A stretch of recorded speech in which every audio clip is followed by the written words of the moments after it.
What if I told you this documentary isn't just a documentary? What if one of the most powerful corporations in the world released a carefully timed film right as a new administration took power? No scandal headlines, no breaking news alerts, just a polished story that quietly reshapes public perception. Tonight, we expose what's really happening behind the screen and why this matters more than you think. A new documentary about Melania Trump has landed on Amazon Prime Video, and it didn't arrive quietly. Almost immediately after its release, critics, journalists, and policy watchers began asking uncomfortable questions. Not just about the film itself, but about the powerful corporation behind it and the political moment in which it appeared.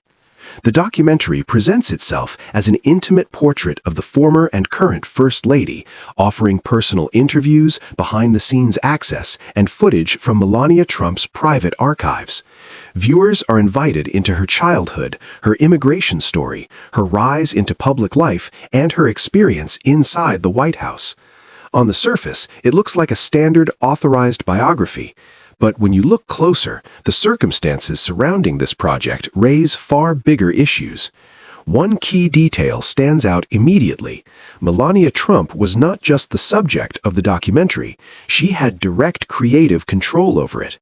She served as an executive producer, approved the director, and had input on the final edit. While authorized documentaries are not unusual, this level of control significantly shapes how a story is told. It affects what is included, what is softened, and what is left out entirely. That brings us to the second and far more complicated layer of this story: Amazon itself. Amazon is not just a streaming service releasing entertainment content. It is one of the most powerful corporations in the world, with enormous business interests tied directly to the federal government. Through Amazon Web Services, the company holds massive cloud computing contracts with U.S. government agencies, including defense and intelligence departments.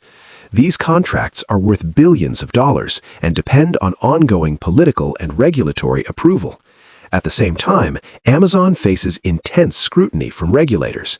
The Federal Trade Commission has accused the company of monopolistic practices. Lawmakers continue to examine Amazon's labor policies, market dominance, and influence over e-commerce. The company's logistics and delivery operations depend on federal transportation rules, aviation approvals, and government infrastructure partnerships. In short, Amazon has a lot at stake in Washington. Now consider the timing. The documentary was released just as Donald Trump began his second term as President of the United States in January 2025. Melania Trump returned to the White House as First Lady. Production on the film moved quickly after Trump's election victory, and the release aligned almost perfectly with the inauguration period, when public attention on the first family was at its peak. This timing matters, especially given the history between Donald Trump and Amazon founder Jeff Bezos. During Trump's first term, their relationship was openly hostile. Trump repeatedly criticized Amazon, attacked the Washington Post, which Bezos owns, and was accused of interfering in a major Pentagon cloud contract known as JEDI. That contract ultimately went to Microsoft, and Amazon sued the federal government, claiming political bias. Although the case was settled, it exposed how deeply corporate interests and political power can collide. Now, with a new Trump administration in place, the dynamics look very different. From an institutional perspective, this situation fits a familiar pattern. Large corporations with heavy regulatory exposure often seek to stabilize or improve their relationships with political power. That behavior is not unique to any one company or administration. Defense contractors, pharmaceutical firms, financial institutions, and tech giants have all done it for decades. What makes this case stand out is the tool being used: a flattering, high-profile media documentary distributed on one of the largest streaming platforms in the world.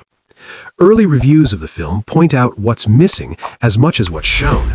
The documentary largely avoids controversial moments from Trump's presidency. It does not seriously engage with January 6th. It offers little insight into Melania Trump's views on her husband's legal battles. Instead, it focuses on fashion, family, personal resilience, and carefully curated reflections.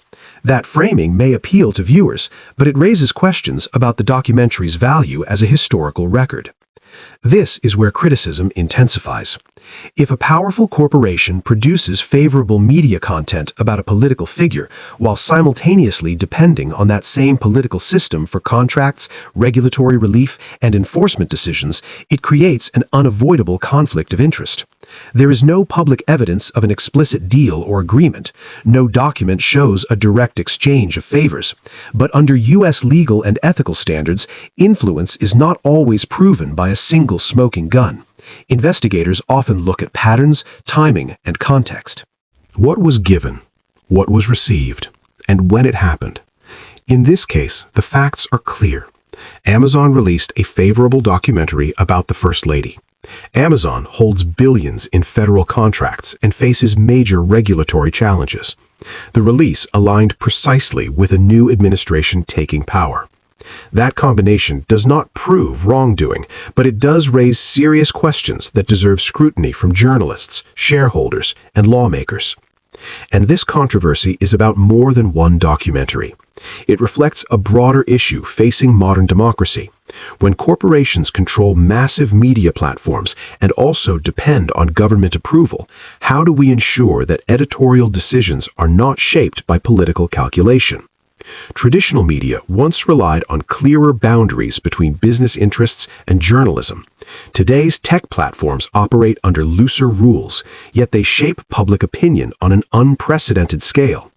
This documentary is only one example, but it highlights a structural problem that continues to grow. And understanding that problem is essential, not for sensationalism, but for accountability.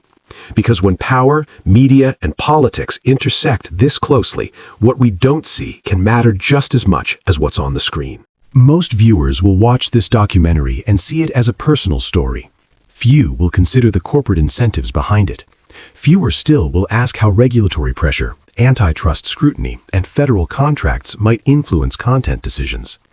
That gap between what is shown and what is understood is where influence thrives.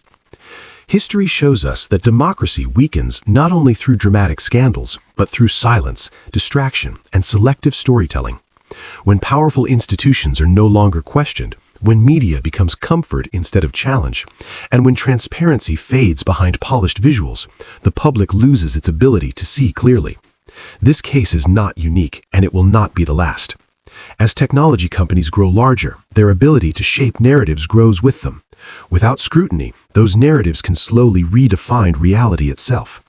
That is why these questions matter. Not to accuse without evidence, but to examine patterns, motives, and consequences with clear eyes. Because once corporate power, political authority, and media control fully merge, reversing that influence becomes nearly impossible. And by the time the truth surfaces, the story has already been written. Call to action: World Dark Files. If you believe the real story is always deeper than what headlines show, if you want facts, context, and uncomfortable truths that powerful institutions would rather you ignore, then this is exactly why World Dark Files exists. Subscribe to World Dark Files for investigations that go beyond the surface. Like this video to support independent analysis.